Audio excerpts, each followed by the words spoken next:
আমি আজকে প্রধানমন্ত্রীকে অনুরোধ করব, একটা নির্দিষ্ট নীতিমালা থাকা চাই যে কোন কারণে তাকে বরখাস্ত করা হবে। মাশাআল্লাহ, আলহামদুলিল্লাহ, জাযাকাল্লাহ।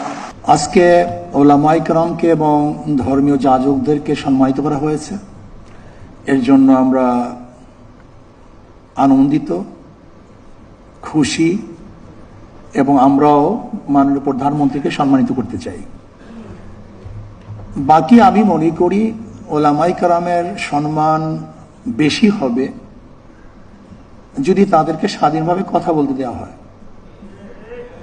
কোরআন ও হাদিসের খেলাফ যতক্ষণ তারা কথা না বলবে ততক্ষণ পর্যন্ত যেন তাদেরকে বাধা না দেওয়া হয়, আমার একটা প্রস্তাব।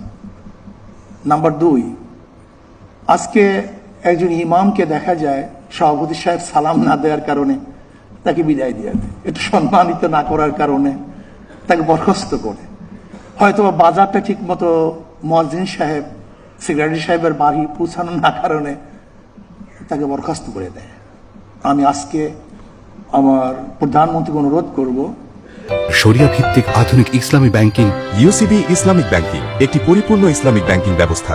একটা নির্দিষ্ট নীতিমালা থাকা চাই যে কোন কারণে তাকে বরখাস্ত করা হবে। মাশাআল্লাহ, আলহামদুলিল্লাহ, জাযাকাল্লাহ। কেন বরখাস্ত করা হবে? যতক্ষণ আকীদা এবং কোরআন ও সুন্নাহর আকীদা, একটা শব্দ আমি সংযুক্ত করতে চাই, আকীদা এবং কোরআন ও সুন্নাহর অনুকূলে যতক্ষণ থাকবে ততক্ষণ কোনো অবস্থাতেই তাকে বরখাস্ত করা যাবে না। আলহামদুলিল্লাহ, শুকরিয়া জ্ঞাপন করছি।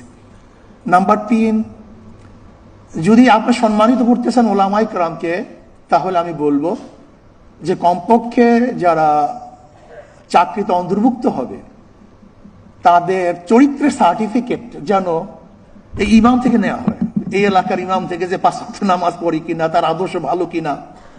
যদি এরকম কিছু তাদের থেকে চারিত্রিক সার্টিফিকেট নেওয়া হয় তাহলে আমরাও ভালো হয়ে যাব, আমরা ভালো হবো। আমরা চরিত্রের সার্টিফিকেট দিই, কাজে আমি যদি ভালো না হই তাহলে চরিত্রের সার্টিফিকেট আমি দেবো কিভাবে?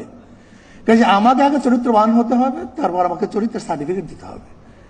যদি এই কাজটা করতে পারেন, জীবনভর আপনাকে সবাই স্মরণ করবে যে কমপক্ষে এই ব্যক্তি নামাজ পড়ে, এই ব্যক্তি খারাপ কাজের সাথে সংযুক্ত না।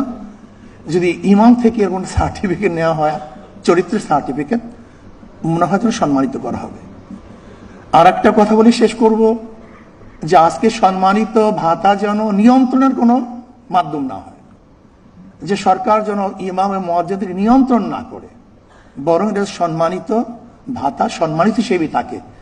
যদি ভাতাকে নিয়ন্ত্রণের মাধ্যম করা হয় তাহলে কিন্তু এটা হিতে বিপরীত হবে। আল্লাহ আমাদের সবাইকে দ্বীন ও ইসলাম অনুযায়ী চলার এবং মানার তৌফিক দান করেন। সবাইকে ধন্যবাদ।